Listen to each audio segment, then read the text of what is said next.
नमस्कार मित्रांनो, competitive exams with Taufiq हे यूट्यूब चॅनल तुमचं स्वागत आहे। तर एक बातमी आलेली आहे, राज्यसेवा आणि कंबाईनच्या परीक्षेसंदर्भात ही बातमी आहे। तर या व्हिडिओमध्ये आपण कव्हर करणार आहे की राज्यसेवेची जी पूर्व परीक्षा आहे ती कधी होईल आणि कंबाईनची जी जाहिरात आहे ती कधीपर्यंत येऊ शकते, या रिलेटेड डिटेल बातमी ही आलेली आहे। यामध्ये डिटेल माहिती सांगणार आहे, दोन्ही एक्झाम रिलेटेड त्यांनी कव्हर केलेल्या आहे न्यूजमध्ये। तर हा व्हिडिओ तुम्ही अजिबात स्किप करू नका आणि जे नवीन व्ह्यूअर्स आहेत कॉम्पिटेटिव्ह एक्झाम्स विथ तौफिक हे यूट्यूब चॅनल तुम्ही सबस्क्राइब करायला विसरू नका। तर ही पूर्ण डिटेल बातमी तुम्ही पाहू शकता। राज्यसेवा पूर्व आणि संयुक्त पूर्व परीक्षेची तारीख ठरेना, तारखा बदलामुळे आयोगाचे आता तोंडावर बोट, 6.5 लाख विद्यार्थ्यांचा जीव टांगलेला, अशी हेडलाईन आणि सब हेडलाईन आहे। यामध्ये दोन्ही न्यूज कव्हर आहेत की राज्यसेवेच्या पूर्व परीक्षेबद्दलही सांगण्यात आलेलं आहे आणि कंबाईनची जी जाहिरात आहे त्या रिलेटेडही त्यांनी सांगण्यात आलेलं आहे। यंदाच्या वर्षातील 8 महिने संपूनही महाराष्ट्र लोकसेवा आयोगाने राज्यसेवा पूर्व परीक्षा व संयुक्त पूर्व परीक्षा घेतलेली नाही। आयोगाने राज्यसेवा पूर्व परीक्षेच्या तारखा 4 वेळा जाहीर केल्या, पण प्रत्येक वेळी परीक्षा पुढे ढकलावी लागली। त्यात कृषी विभागाच्या जागा समाविष्ट झालेल्या नाहीत। दुसरीकडे शासनाकडून अजूनही सर्व मागणीपत्रे न आल्याने संयुक्त पूर्व परीक्षेची जाहिरात देखील प्रसिद्ध झाली नाही।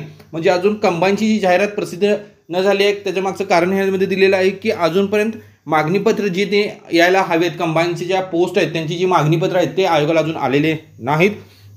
तीन दिलेले आहेत ते की दुसरीकडे शासनाकडून अजूनही सर्व मागणीपत्र न आल्याने संयुक्त पूर्व परीक्षेची जाहिरात देखील प्रसिद्ध झालेली नाही। 6 ते 6.5 लाख विद्यार्थी या दोन्ही परीक्षांची तयारी करत असून त्यातील अनेकांची वयोमर्यादा संपुष्टात येत असल्याची वस्तुस्थिती आहे। मागील वर्षी संयुक्त पूर्व परीक्षेची जाहिरात फेब्रुवारीत प्रसिद्ध झाली आणि एप्रिलमध्ये परीक्षा पार पडली होती।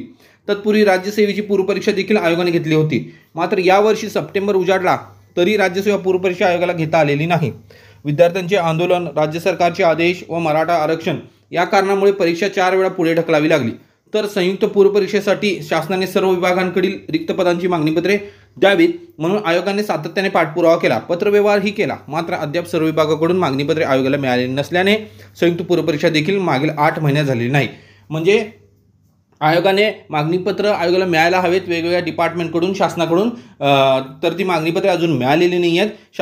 आयोगाने सातत्याने पाठपुरावा केलेला आहे त्या मागणीपत्र रिलेटेड आणि पत्रव्यवहारही केलेला आहे, परंतु अजून सर्व विभागाकडून त्यांना मागणीपत्रे आलेली नाही आहेत। त्यामुळे संयुक्त पूर्व परीक्षा ही मागील 8 महिन्यापासून झालेली नाही। या सगळ्या गोंधळात तरुणांचे नुकसान होत असून त्यात आर्थिक बुरधण देखील सोसावा लागत आहे। अनेकांची वयोमर्यादा संपुष्टात येत असल्याने त्यांची ही शेवटची संधी असेल अशी ही स्थिती आहे। निर्णय गतिमान, महाराष्ट्र वेगवान याची आठवण आता ना आयोगाला ना सरकारला अशी सद्यस्थिती आहे।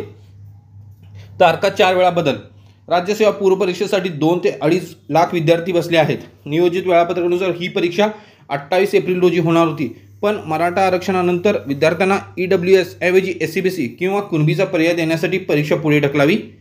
त्यानंतर 6 जुलै, 21 जुलै आणि आता 25 ऑगस्ट यावेळी होणारी नियोजित परीक्षा देखील पुढे ढकलावी लागली। आयोगाने 25 ऑगस्टची परीक्षा पुढे ढकलताना लवकरच तारीख कळवू असे पत्रातून स्पष्ट केले होते। मात्र 10 दिवस होऊनही आयोगाने नवीन तारीख जाहीर केलेली नाही। त्यामुळे परीक्षा निवडणुकीमुळे दिवाळीनंतर होईल असे बोलले जात आहे। म्हणजे हे राज्यसेवा पूर्व परीक्षेबद्दल आहे। IBPS परीक्षेच्या तारखा पाहून राज्यसेवा पूर्व परीक्षेची तारीख निश्चित केली जाईल। कृषी विभागाच्या जागा त्यात समाविष्ट करण्याचा निर्णय अजून झालेला नाही। तसेच संयुक्त पूर्व परीक्षेसाठी शासनाकडून सर्व विभागांकडील रिक्त पदांची मागणीपत्रे मागवण्यात आली आहेत। ती आल्यानंतर या परीक्षेची जाहिरात प्रसिद्ध होईल। सुवर्णाक्षरात सचिव, महाराष्ट्र लोकसेवा आयोग। ही पूर्ण डिटेल बातमी आहे MPSC राज्यसेवा पूर्व परीक्षा आणि combine exam related. Thank you for watching my video. Please like, comment and subscribe my channel.